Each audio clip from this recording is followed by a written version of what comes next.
নমস্কাৰ Assamese education YouTube চেনেললৈ আপোনালোক সকলোকে স্বাগতম জনাইছোঁ। এইটো এডভাৰটাইজমেণ্ট আহিছে women and child development recruitment. ইয়াতে 33টা পোষ্ট আছে, অনলাইন যোগে আবেদন কৰিব লাগিব।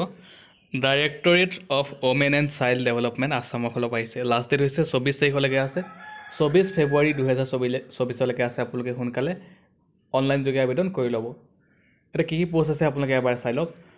নেম অফ দ্য পোষ্ট হৈছে ষ্টেটিষ্টিকেল এছিষ্টেণ্ট। ইয়াতে নাম্বাৰ অফ পোষ্ট 33টা আছে।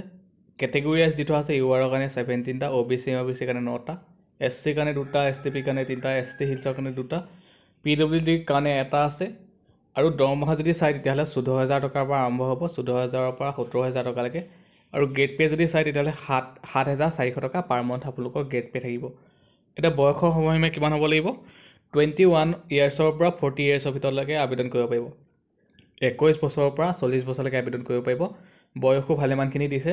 SC ST কাৰণে 5 বছৰ এক্সট্ৰাকৈ দিছে, তেওঁলোকে 5 বছৰ এক্সট্ৰাকৈ পাব।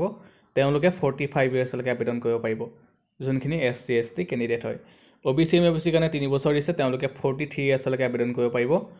নেক্সট যদি চাই তেতিয়াহ'লে PWD কেণ্ডিডেটক 10 বছৰ এক্সট্ৰাকৈ দিছে, তেওঁলোকে 50 বছৰলৈকে আবেদন কৰিব পাৰিব। আৰু এক্স ছাৰ্ভিচমেন যদি কেণ্ডিডেট হয় তেওঁলোকক 2 বছৰ এক্সট্ৰাকৈ দিছে, তেওঁলোকে 42 ইয়াৰ্ছলৈকে আবেদন কৰিব পাৰিব। মই ডেছক্ৰিপশ্যনত সকলোখিনি দিয়া থাকিব, আপোনালোকে ডেছক্ৰিপশ্যনত চাই ল'ব পাৰিব। আৰু এতিয়া আপোনালোকে চাই লওক, অনলাইন আবেদন ষ্টাৰ্ট হৈছে 4 ফেব্ৰুৱাৰী 2024 পৰা ষ্টাৰ্ট হৈছে, আৰু লাষ্ট ডেট হৈছে 24 ফেব্ৰুৱাৰী 2024। অনলাইন আবেদনৰ লিংকটো ডেছক্ৰিপশ্যনত দিয়া আছে, মই এবাৰ আপোনালোকক দেখাই দিছোঁ, আপোনালোকে এবাৰ চাই লওক।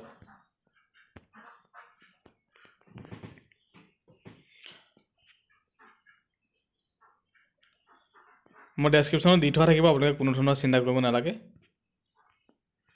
নেটটো অকণমান শ্ল' হয় কাৰণে এনেকৈ দেখাইছে, আপোনালোকে কোনো ধৰণৰ চিন্তা কৰিব নালাগে। নেটটো শ্ল' হয় সেইটো কাৰণে অ'পেন হোৱা নাই লিংকটো। চ' আপোনালোকে নিজৰ মোবাইলত অনলাইন আবেদনৰ লিংকটো অ'পেন কৰিব আৰু অনলাইন আবেদন কৰি ল'ব পাৰিব। মই ডেছক্ৰিপশ্যনত দি দিম, কোনো ধৰণৰ চিন্তা কৰিব নালাগে। নেটটো অলপ শ্ল' হয় সেইটো কাৰণে ওলোৱা নাই এতিয়া। চ' ধন্যবাদ, আজিৰ ভিডিঅ'ত ইমানখিনি আছিলে।